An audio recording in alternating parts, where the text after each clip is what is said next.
And we'd like to welcome to the new Soul to Soul virtual studio today, Kathy Cross. Thank you so much for coming along today, Kathy. Thank you very much for having me, Steve. Now, a lot of people out there are probably thinking, who's Kathy Cross? Can you tell us a bit about yourself? I'm a lot of things. I'm a mother and a wife, but I'm also a metaphysical practitioner. So I do have a degree in social science. I'm a qualified counsellor, and I used to work under the premise of being a counsellor life coach, but my absolute passion is metaphysics. Now, you said used to, something's changed? Yeah. Well, I was actually an accountant before that, another life, for about 20 years. And when I had my children, I had an opportunity to study. I chose to study counselling because there's something within me that I needed to share. But always lived within a metaphysical type life. That is my absolute passion. So I joined the two and have gone from strength to strength. Strength to strength, yes. Fantastic. So when you said that you had something to share, can you define that in some way? Yeah, I'm an empath. People are drawn to me.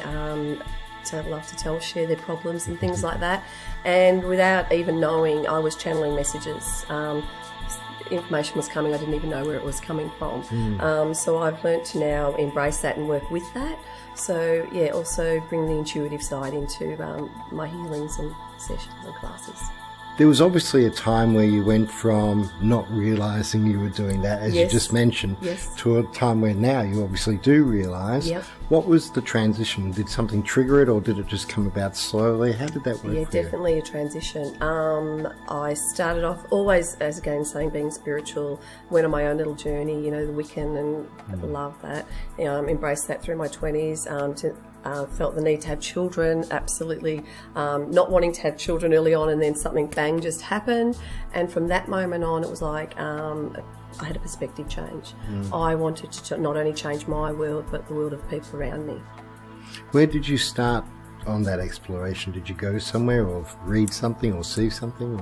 I asked the universe and lo and behold the counselling thing came up and just fit perfect. I was a stay-at-home mum. Once the little one was in kinder, gave me time to do my studies. And then 2/3 way through the course, I thought, there's something missing. This counselling is very restrictive and they're making me work within these boundaries that I want to go beyond. And then again, asked the universe, and then all of a sudden this University of Metaphysics appeared in front of me. So I then went on that journey. And it's interesting that you even knew to, ask the universe to put that forward in that way. That's interesting too. Well, it's funny because when I was an accountant, I used to get all the really hard reconciliations to do because I would just say, help me. I don't know. And to tell you the truth, I didn't know who I was working with, but the answer would always come. And I worked with the parking angels and that very, innocent type us, just having that faith. Yeah, so where it came from, I don't know. Inner wisdom, I guess. So now that you are aware of where it's coming from, has it made a difference? Like, is it clearer? Is it easier for you? Has it changed things for you? It has changed a lot. It's got me to work out of my ego. I think if I did what I did and I brought my ego into it, I would go stir crazy, putting the pressure on myself. So I don't prepare. I didn't prepare for this, as you can probably tell. But I just say, come to me, come through me. And that's how I do all my healings, and that's how everything comes through. So I am what you see, So you would use the word intuitive a lot, I'm guessing, Yes, definitely. Yeah. So from being a counsellor and dealing with all that, it's funny you mentioned the limitation because we've had other counsellors on here before who have said the same thing, who have branched out from that. It's almost like that's become the foundation, the platform on which to grow from. Excuse me, cough. So what exactly did you find was restricting about it? I think that's the interesting question there. Okay, they have, when you're a counsellor, you have to join certain groups and there's a certain criteria that you have to work within. I just found that really restrictive. Like, being intuitive, I'm virtually reading their soul. So I'm getting this stuff, but as a counsellor, I can't say that. Yeah. I can't go and work as a practicing counsellor and say, intuitively I'm getting this message. Otherwise they might ask you to go to counselling. Yeah. So, and it's funny because I used to market myself as a counsellor life coach, even though I had my little triquetra symbol, so letting people know, okay, she's not quite normal. But then as soon as I changed my name to Metaphysical Practitioner, it's opened up, and all the clients that need to come and see me, come and see me. So how long have you worked under that banner now? It's probably only been 12 months. Oh, right. Yeah, probably only recently changed up, yes. Right. Because I know you've been involved in the sort of metaphysical spiritual community for a while. For a long time, yes. Yeah, I did Reiki probably 20-odd years ago, and I guess that was my first step into moving from being a young witch to more spiritual. Right. Yeah, the Reiki was a really good stepping stone for me. It's a good starting place for a lot of people, isn't it? Yeah. Fantastic. I think it's because it's very well structured. It gives people something tangible to sort of get their head around, doesn't it? Certainly does, yep. Certainly. Do you find that you still use that in the same way, or is that also developed in new ways for you? I still use Reiki sometimes. Generally not on my clients, but, if I hear one of my daughters coughing down the hallway, I'll tune in and I'll send a little bit of Reiki, stops coughing, everyone sleeps well. Yeah, so I still do use that, and I love that energy and that feeling when it flows through me. It's really lovely. Yeah. So now that you're a metaphysical practitioner, yes. what can people expect when coming to visit you for the first time? Okay. I have many different little tools and things I like to use, but generally I tune into the energy before they come. So I already have a page full of information before they even come in the door. That's interesting. Yeah. And then they sit down and tell me what they've read. Lo and behold, yes. Got that one, yeah. Tick, which is really, really lovely. If they're feeling a bit uptight and nervous, I'll get them up on my table and I might do a chakra chiming. I might do some form of just energy removal. I get drums and rattles and all sorts of a bit of a mix. Yeah, so you're working on the frequencies a lot. Yeah, I do. And then when I've got them in that nice and they're humming beautifully, they tend to open up more. And then that's when the counselling bit comes. So really you're sort of getting them into a relaxed state, probably doing a bit of healing as well in there, or energy balancing. Yes. Alignment, depending on what you want to call it. Everybody's got a different name for it. And then getting them into that state of being open to be able to talk about whatever it is that's going on. And it's a really, really good way to do it. They tend to, sometimes they come in, particularly children, what's going on here, and then all of a sudden they've had their chimes done and they relax, the arm comes out and and they share everything. So And do you get a mix of people coming to see you? I do. It goes in patterns, and I'm tending to getting a lot more men now. Oh, right. So, which is lovely, and their energy's changing. There's a lot more feminine coming in. There's not so much big, which is really, really lovely. And had a lot of success working with men, It's interesting, just from my experience, I find that men generally are opening up more. It's almost like, once upon a time it was like, oh, you're bizarre for thinking things like that. Yes. Now it's becoming you're bizarre for not considering those things. That's not necessarily right. believing it, but considering it, being open to it. Yeah. Why do you think that's changed? I think the whole planet is changing from a masculine to a feminine energy, and I think this year 2016 being a 9-year going to numerology, it's cleaning out, getting rid of that stale energy and bringing in that feminine energy, and it's okay to be like that. It's okay to whatever sexuality, whatever gender, whatever. It's okay, and that's wonderful. That's the world I want to live in. Yeah, true. It's interesting. We're for people watching this out of time, we're in mid-2016, June 2016 at the moment, and a lot of people are reporting, and interestingly enough, mostly women, from what I've seen, a lot of, how shall we say, difficulty dealing with the intensity of energy at the moment. Are you finding that yourself? Yes, most definitely. It's like all our weeds are coming up this year, and they need to be pulled out at the roots. Yeah, definitely, and seen that a lot in my clients. Whereas normally it was surface stuff, and you chip away at that, then that'll go, and you chip away at that. This year, the big weed's there, and Spirit is channeling that through to me. So when they come, they might come because I'm carrying a bit of weight. Can we do a bit of EFT tapping and help me shift that? But Spirit's told me you're carrying the weight because you can't let go of some guilt or shame or some resentment or something towards a partner. Yeah. So the really big weeds are coming up. And do you think that's more prominent in females at the moment because they're needing to lift their game to be this divine feminine, if you like? I definitely do think that. Definitely do think that our energies are starting to rise, so our physical needs to start to match it.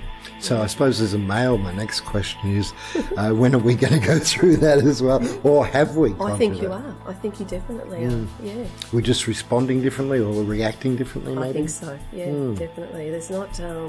Well, the ones that are coming to me, it's like they're letting down their guard now. It's like they don't have to have that guard and that macho masco, going on. Yeah. Fascinating, yeah. Okay, so range of different clients come and see, and you offer a range of different skills. Yes. Just in the short time we've been talking, I've heard EFT, I've heard Reiki, I've heard sound healing, I've heard, now, with the counselling, is that mostly psychic now? Yes. Do you use like cards, or is it just direct communication? I sometimes use cards, whatever. Yeah. So as I said at the start, I will tune into the energy of the client without never met them before.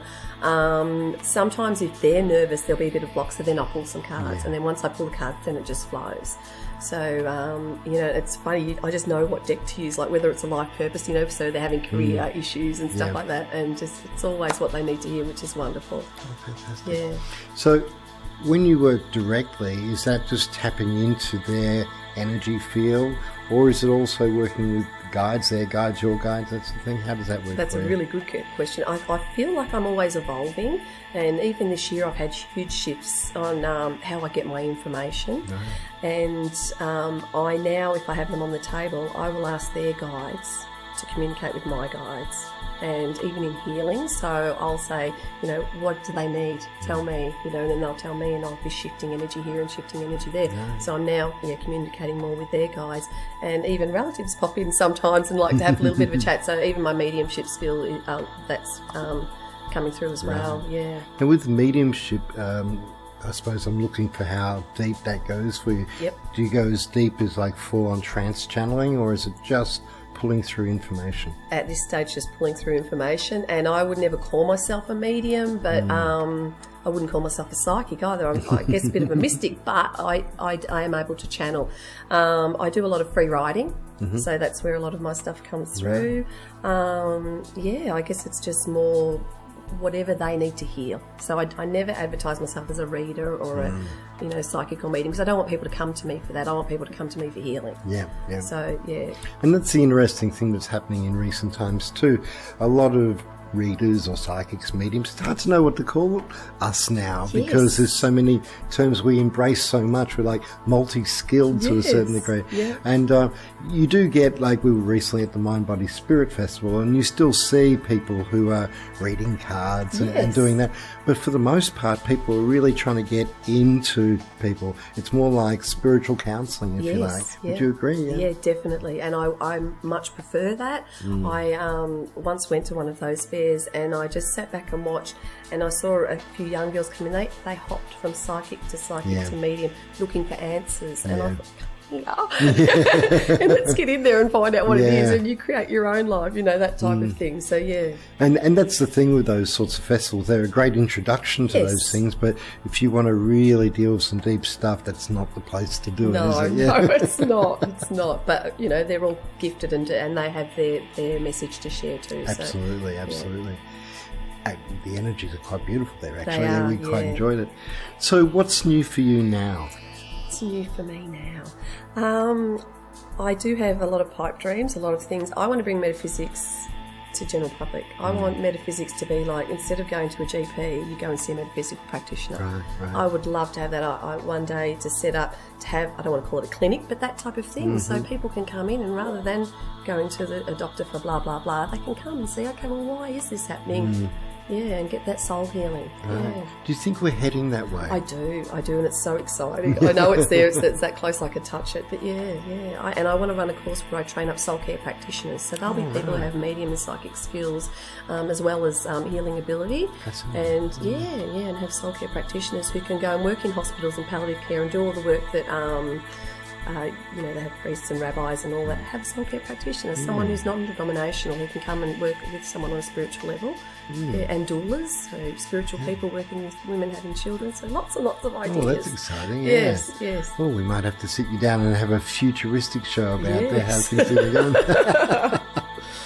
I know that in the almost 30 years that I've been involved in this part of the world, if you like, I've seen everything go from being very underground, and especially before the internet came out, we had to go and be part of exclusive book clubs and go to TS societies and things. You had to go search the information, whereas now it's all at your fingertips, which is great. So in that time, I've personally seen a big expansion of this into popular culture, if you like.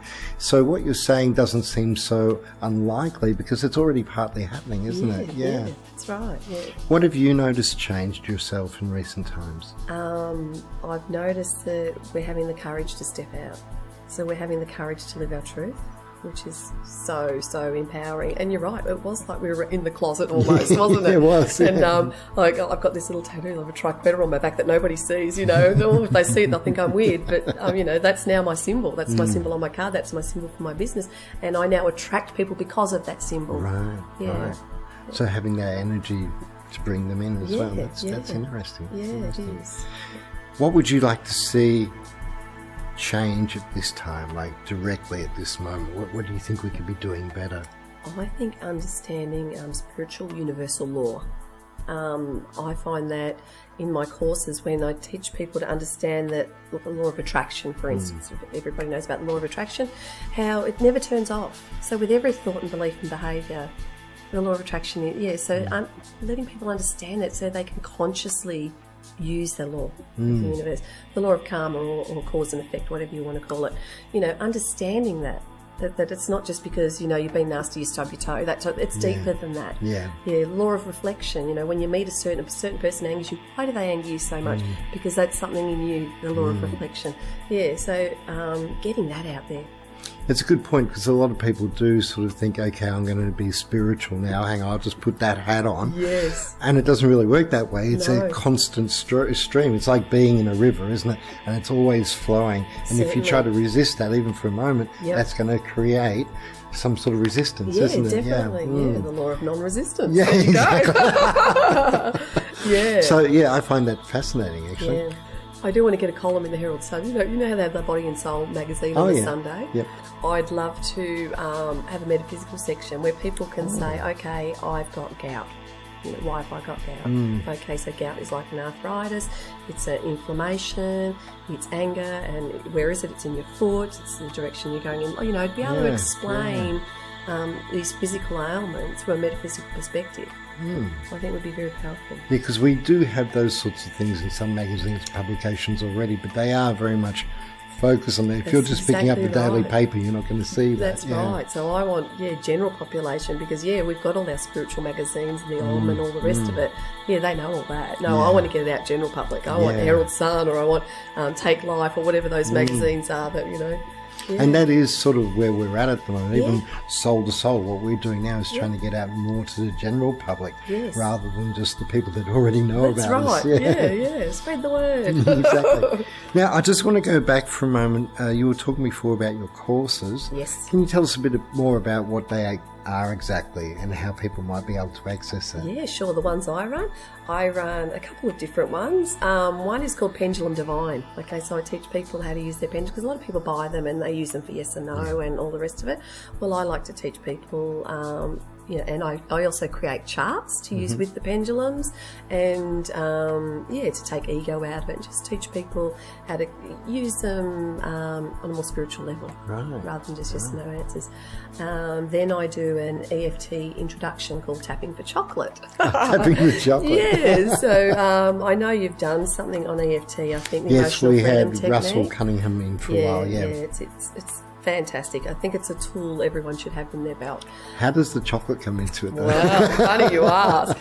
One of the things it's really good for is cravings. So when I did my training, we were sitting there and people bought chips in and they bought cigarettes and they bought wine, and I said, I don't have any cravings. And the teacher said, surely you like chocolate. I went, oh yeah, I don't mind chocolate, bit of chocolate at night with a cup of tea. So she said, here, have a bit of Cadbury chocolate and try that. I said, oh yeah, okay, but I'm not going to not want to eat it. And she goes, oh yeah, we'll see. So we start tapping and she goes, smell it and imagine eating it and go through, the feeling, and that's what you do. Yeah. And then tap on that. Well, by the end of 2 rounds of tapping, I smelled it. It smelled like chemicals, and I threw it away. It was heartbreaking, this beautiful piece of Cadbury chocolate. So I said, I said to the teacher, you should write a book called Tapping for Chocolate. And she said, you should. And I went, I'll run a course. Fantastic. So it's the basics, intro, so Joe Blow can go home and know how to tap. I have to ask because someone's going to want to know this. Yes. Can you eat chocolate now? I can't eat Cadbury chocolate anymore, which is a bit... Sorry, I can eat a Snickers. I don't think they made my Cadbury. Sorry, Cadbury. I'm sure I could force myself to eat it, but I just don't have that need, whereas it used to be a cup of tea. Kids would go to bed, cup of tea and a piece of Cadbury chocolate. Yeah. Well, I don't do that anymore. So, yes, it does work. So we've got tapping for chocolate. It sounds exciting, Yes, actually. yes. What else do you do? Okay, and then I get into the spiritual development, and it is a very basic course, and it starts off with understanding the difference between being spiritual, and because some people think all psychic and mediums are spiritual, but that's not necessarily the case. That's right, yeah. So the first week goes in and we challenge that, and we teach people what it is to lead a spiritual life. Difference between religion and spirituality and things like that. Week 2 is getting to know your own energy and learning to change your vibration. And then the 3rd week is learning to tune in. So tuning into and channeling, and we do free writing and things like that. Week 4 is modalities, tarot. Divination modalities, pendulum and that type of thing, crystal balls, all types. So we go into all of those. Then the 5th week is healing modalities and tools. So we go in a little bit into every area. So everybody gets a little bit of a taste of everything. And then week 6 is the culmination of, we sort of go back and see what everybody wants to learn more about. If people want to continue, then I have a casual class that people come. We do meditation, we do healing, and we do whatever area. Go into soul work and all sorts of things. So yeah, fantastic. Yeah. Oh, this is good. And how long have these been running now? Nearly 2 years. Wow. Yeah. And my first original groups, I've still got every girl that still comes back and going for nearly 2 years. A few have dropped them, but they still stay in touch. Yeah. So yeah, it's lovely. That's fantastic. Yeah. Now, some people do classes and then expect the people to hang around. Yep. Did you expect that, or did they just decide to hang around? They just decided to hang that's around. nice. Yeah. So I've had to change days and times and things to start new groups. And some of them would love to stay around, but for certain reasons they can't. And again, it's the universe at work, I think. And I do get that. I remember being a student years ago myself, and when my initial course finished, and mine was a 6-month course, at the end of that it was like, well, what do I do now? You know, first thing you do is you look for another course to be in, because you like that safety and security of that little unit there. Definitely, But usually, as I've found, and a lot of other people usually do too, you can't recreate that first experience. That's exactly right. You do have to move on, don't definitely. you? Yeah, definitely. Fantastic. So what else are you offering people at the moment too? What else do I offer? So then I have my individual sessions, which is all healing based. I don't offer readings or anything like that. And then I also have a mini, what I call, it's like a little tune-up, and it's just a chakra chiming, 20 minutes, $20. It's like the special 20 minutes, $20. And a lot of people come weekly and have that, and it's usually for people who have trouble meditating. So they can't get themselves to slow down enough to meditate, so they come and they allow me to do it for them. So they sit there and, So that's a lovely service that we offer. Yeah. Oh, fantastic. Kathy, thank you so much for being a first guest in our new virtual studio. I'm feeling very blessed. Thank you. Thank you very much for having me, Steve. It's been our pleasure. Thank you so much. Cheers. Thanks.